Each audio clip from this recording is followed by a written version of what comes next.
The next mantra, Hrim Shrim Hlam, and then Samadhi Sadhana Vibhuti Kaivalya. Okay, if you remember structure of Yoga Sutra, there are 4 chapters. The first chapter is Samadhi Pada, then second is Sadhana Pada, then Vibhuti Pada, then Kaivalya Pada. Okay, somehow again I want to to say that this is kind of mystery. When you practice this mantra with the structure of Yoga Sutra, somehow you activate the knowledge and the wisdom of Yoga Sutra in your subconscious mind. And let me say just a couple of words about Patanjali. Well, Patanjali... Sorry, I didn't hear for a few seconds some kind of distraction again. Can you repeat? Oh, okay. When you practice this mantra of Yoga Sutra with the 4 chapters of Yoga Sutra, then you activate the programs, the structure of this sutra in your subconscious mind. This is amazing. Yeah. It's like you may read Yoga Sutra, but when you practice just every day 3 times this line together with other mantras of this list, you activate your inner understanding of the structure. And let me say a few words about sage Patanjali. You see, Patanjali, if you ask any scientists, okay, some of them Indologists, yeah, some of them think that Patanjali lived some 2000 years ago. Some of them suppose that 3000 years ago. And actually what we know about him, that he wrote many scriptures, but now we have only only 3 of them, and one of them connected with the grammar, another one connected with Ayurveda medicine, and the third one, which is the most important, the most famous, is about meditation, Yoga Sutra. But what is important about Patanjali, that he is physically immortal Mahatma. We can't speak about him in the past tense. He is one of immortal Mahatmas. Together with Gorakhnath, together with Matsyendranath, together with Mahavatar Babaji, of course, and Nagaraj Babaji, and the Buddhist immortal Mahatmas like Padmasambhava.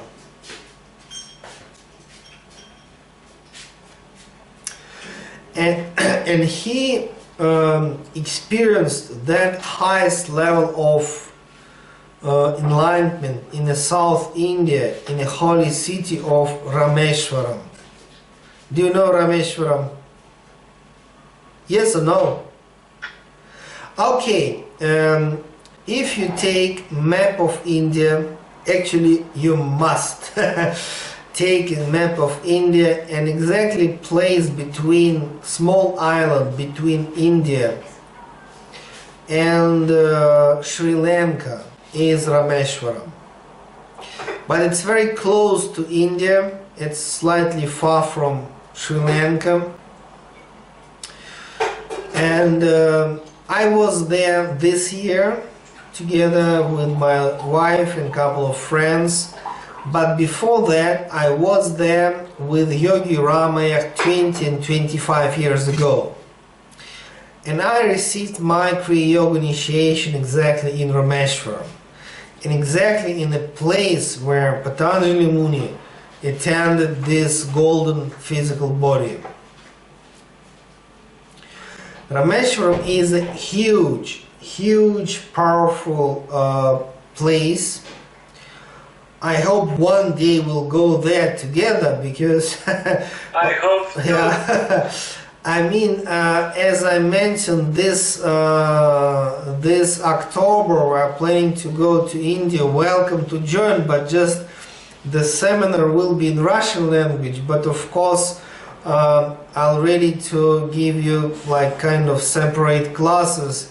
I'm not sure that many people are planning to go, maybe 10, 20, not more than 30. And this time... Seminar about what? Sorry? Seminar about what? Kriya Yoga and Vedic Mantra. 2 weeks. 14 days. We're starting October 8th and the last day October 21st. And all that program will be in Mysore city in Karnataka state. Mysore. Yeah, but anyway, if you want, I can send all details. If you are interested, I can send. But anyway, I'm not sure that we'll go to Rameshwaram this year, but next year, why not? And Rameshwaram is a very interesting place, and I don't want to organize any kind of seminars there, because it's very, it's a place only for the special people. I'm sure that you will enjoy, but not all my friends, because normally no Westerners are there, only for the Hindus, or if Westerners, only serious practitioners. First of all, it's very difficult to get there. It's very far from Bangalore, very far from Chennai, very far from Pondicherry, and the place is very traditional.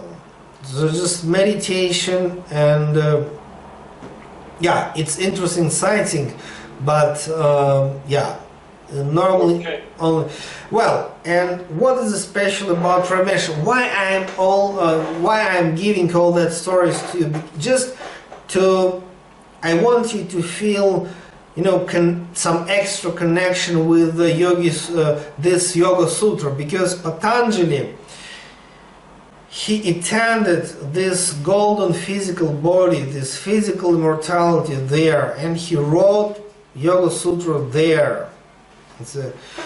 And 20,000 years ago, Lord Rama, he was there on the way to Sri Lanka, and he actually is the founder. He established the main temple of Rameshwaram, and he put a huge Shivlingam there, and this is exactly historical Shivlingam which Rama Avatara just put there, the very special one.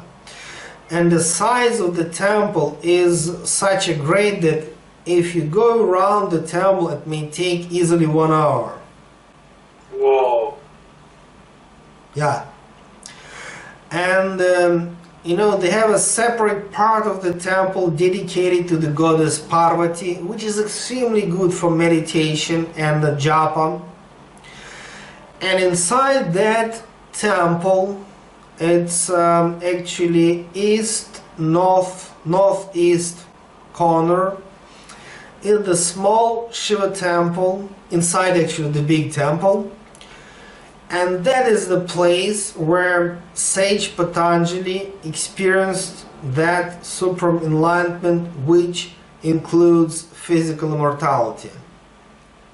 And very special place dedicated to the Patanjali. And if you walk just, let us say, 10 or 15 minutes from the main temple, there is a small temple connected with the sage Agastya, because 20,000 years ago, so it was a place for Agastya ashram. So again, immortal Agastya, he was there, and just with his disciples. And if you take rickshaw, tuk-tuk, and just in the 15 or 20 minutes, in the forest. But anyway, in that island of Rameshwaram, the special small Shiva temple where Dattatreya was staying, and it was his ashram there. That's all that area. Amazing. Yeah. Okay, line number 3 is connected with Ham, Hlam, Yama Niyama, Asana, Pranayama, Pratyahara. Om Ham Hlam. Ham, Hlam, Om, Ham, Hlam. Hlam, okay, Ham, Hlam. I'll send to you, the new one. Yeah. Om, Ham, Hlam. Hlam is the bija for Hayagriva. Hayagriva, so you remember, this is a Vishnu as the main god for intellect. And then Yama Niyama, Asana, Pranayama, Pratyahara. This is first 5 step of Ashtanga Yoga. Okay, Ashtanga Yoga is the 5 steps. Oh, I'm sorry, 8 steps. 8. But the first 5, they normally we consider it as a separate, and the remaining 3 steps, Dharana, Dhyana, Samadhi, is like second half. Samyama. Yeah, second part, yeah.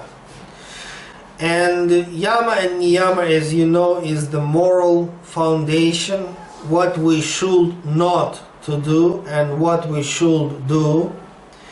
And unfortunately, quite many yoga practitioners, as you know, they're not interested in a moral foundation, but that's very bad because no sense to practice meditation.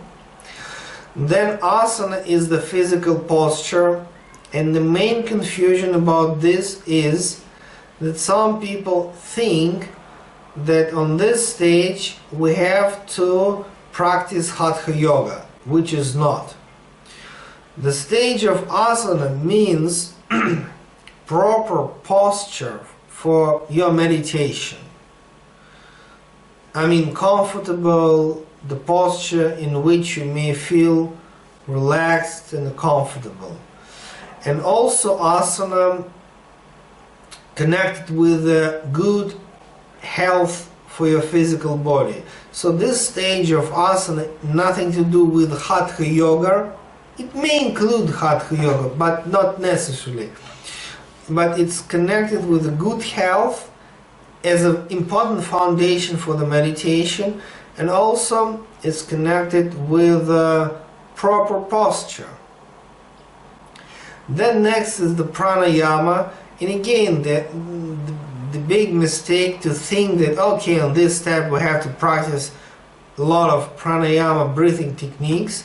Okay, we may, but the pranayama means proper breathing, the science of proper breathing. So it means slightly more subtle than just breathing techniques. And then pratyahara means freedom from desires. And again, the one doesn't mean freedom from desire. It does mean that you have to be poor and broken. No, you can be healthy, happy and rich, but just no attachment. Yeah, what is your question? Isn't this pratyahara turning inside our senses? Yeah, that's true, but a misunderstanding about pratyahara is that, okay, we have to neglect whatever connected with our family, bank account, social life. This is misunderstanding, because in a state of pratyahara you can be, a huge politician, you can be very rich, you can be healthy, you can be family person with a lot of children. You have to enjoy big house and wonderful car, but you don't feel any attachment to that. It's like in ancient times, some sages, some of them were rich, but without any attachment. Yeah, okay, so that means it's not to neglect your social and family life. This is the point. Okay, the next line, Shrim Shrim Hlaum, Dharana Dhyana Samadhi. So this is the top level for 8 steps yoga.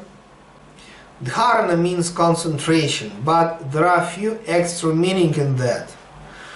Dharana means not only concentration, but ability and the power to visualize things. I mean chakras, channels, the power of concentration and the power of